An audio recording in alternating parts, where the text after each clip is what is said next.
अस्सलामुअलैकुम, welcome to PSS engineering. दोस्तों, मैं हूं हसन। दोस्तों, इस वीडियो में मैं डिस्कस करूंगा कि बैटरी डिपेंडेंट इन्वर्टर्स कौन से होते हैं और वो बैटरी डिपेंडेंट इन्वर्टर्स क्यों होते हैं।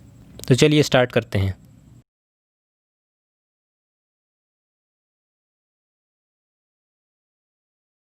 दोस्तों, बैटरी डिपेंडेंट इन्वर्टर्स तो बहुत सारे हैं। मेरे नज़दीक जितने भी इन्वर्टर्स आ रहे हैं जिनके अंदर MPPT charge controller built in है, वो सारे इन्वर्टर्स बैटरी डिपेंडेंट इन्वर्टर्स हैं।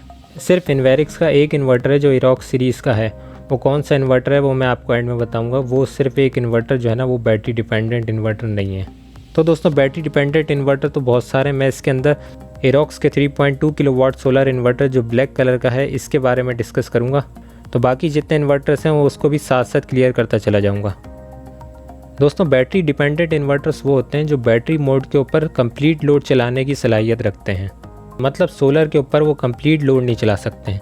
जैसे ये इरॉक्स का 3.2 किलोवाट का इन्वर्टर है, तो इसके ऊपर आप सोलर मोड के ऊपर सिर्फ 1500 वाट तक का लोड चला सकते हैं। वो इसलिए क्योंकि ये 3.2 किलोवाट का इन्वर्टर है, लेकिन इसके साथ आप 1500 वाट तक के सोलर पैनल सिर्फ कनेक्ट कर सकते हैं। सिर्फ और सिर्फ 1500 वाट तक के। 1500 वाट तक का लोड आप सोलर के ऊपर उस वक्त चला सकते हैं जब आपकी बैटरी फुल चार्ज हो। मतलब ये है कि अगर आपकी बैटरी फुल चार्ज नहीं है ना, अगर वो भी सोलर के ऊपर से चार्ज कर रही है, तो आप 1500 वाट तक का लोड इसके ऊपर चला ही नहीं सकते। मतलब ये बिल्कुल ही एक तरीके का फ्लॉप इन्वर्टर है। इरॉक्स का 3.2 किलोवाट हो गया, 2.2 किलोवाट हो गया, 1.2 किलोवाट हो गया, या 5.2 किलोवाट भी इवन जो इन्वर्टर है वो भी बैटरी डिपेंडेंट इन्वर्टर है। अब होता क्यों है इस तरह से? आपने इसके साथ सिर्फ और सिर्फ 1500 वाट तक के सोलर पैनल्स कनेक्ट करने हैं, और इस इन्वर्टर के साथ आप 2 बैटरी सीरीज़ में कनेक्ट कर सकते हैं। अब होगा क्या, अगर आपकी बैटरी ज़्यादा डिस्चार्ज है ना और वो सोलर के ऊपर चार्जिंग करेगी, तो 600 वाट सोलर की पावर बैटरी ही कंज्यूम कर लेगी। 1500 वाट के बाद जब आप 600 निकाल देते हैं तो आपके पास क्या वैल्यू बच जाती है? 900 वाट। मतलब ये कि आप इस इन्वर्टर के ऊपर सिर्फ और सिर्फ 900 वाट तक का लोड सोलर के ऊपर चला सकते हैं। इससे ज़्यादा आप लोड नहीं चला सकते। जबकि ये इन्वर्टर 3.2 किलोवाट का है, 3000 वाट तक का है। अगर आप सोलर को बिल्कुल ही डिस्कनेक्ट कर दें, सिर्फ बैटरी मोड के ऊपर आप इस इन्वर्टर को चलाना शुरू कर दें, तो आप इस इन्वर्टर के ऊपर पूरे 3000 वाट तक का लोड डाल सकते हैं। 1500 वाट तक का लोड आपका सोलर के ऊपर उस वक्त चलेगा इस इन्वर्टर के ऊपर जब आपकी बैटरी फुल चार्ज होगी, क्योंकि जब बैटरी फुल चार्ज होगी ना, तो वो कोई करंट नहीं ले रही होगी, तो 1500 वाट की पूरी पावर जो होगी वो लोड के ऊपर यूटिलाइज़ हो रही होगी।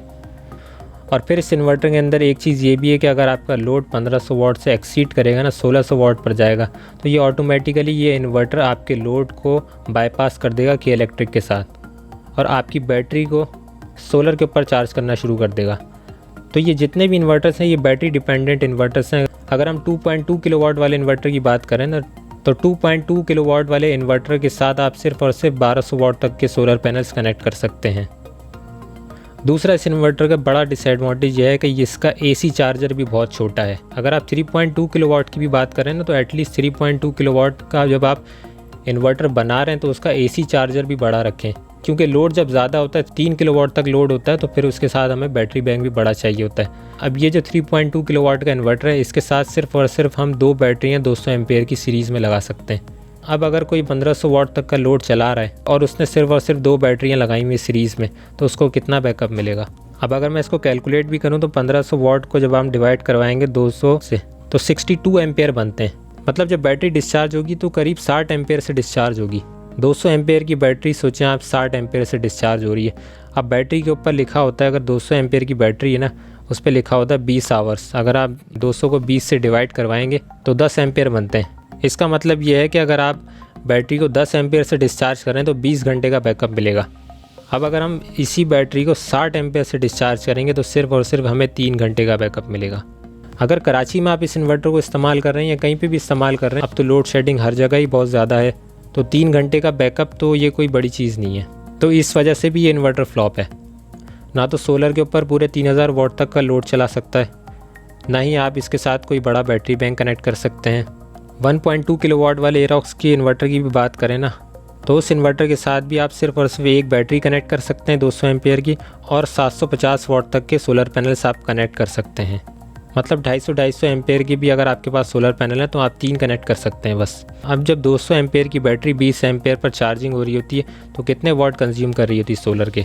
तो ये हम इस तरह देखेंगे कि अब 200 एम्पेयर की बैटरी जब 20 एम्पेयर पे चार्ज करती है ना, तो 500 वाट तो बैटरी ही कंज्यूम कर लेती है। आगे क्या बचेंगे 250 वाट। आप इसके ऊपर सिर्फ 250 वाट लोड चलाएं, ये क्या मजाक हो रहा है। तो इस वजह से जितने भी बैटरी इंडिपेंडेंट इन्वर्टर हैं ना, ये सारे फ्लॉप इन्वर्टर्स हैं। इसी तरह 5000 वाट वाले इन्वर्टर की अगर हम बात करें, इन्वर्टर 5.2 किलोवाट का है, लेकिन उसका जो चार्ज कंट्रोलर है वो 5000 वाट का है। उस इन्वर्टर का AC चार्जर भी बढ़ा दिया गया है 80 एम्पेयर का। AC चार्जर तो चलो सही है, AC 80 एम्पेयर का मतलब यह है कि 16 बैटरियां आप उस इन्वर्टर के साथ कनेक्ट कर सकते हैं। अब 16 बैटरियां जब 80 एम्पेयर पर सोलर से चार्जिंग कर रही होंगी, तो 4000 से 4500 वाट तक की पावर सोलर की बैटरियां ही कंज्यूम कर लेंगी।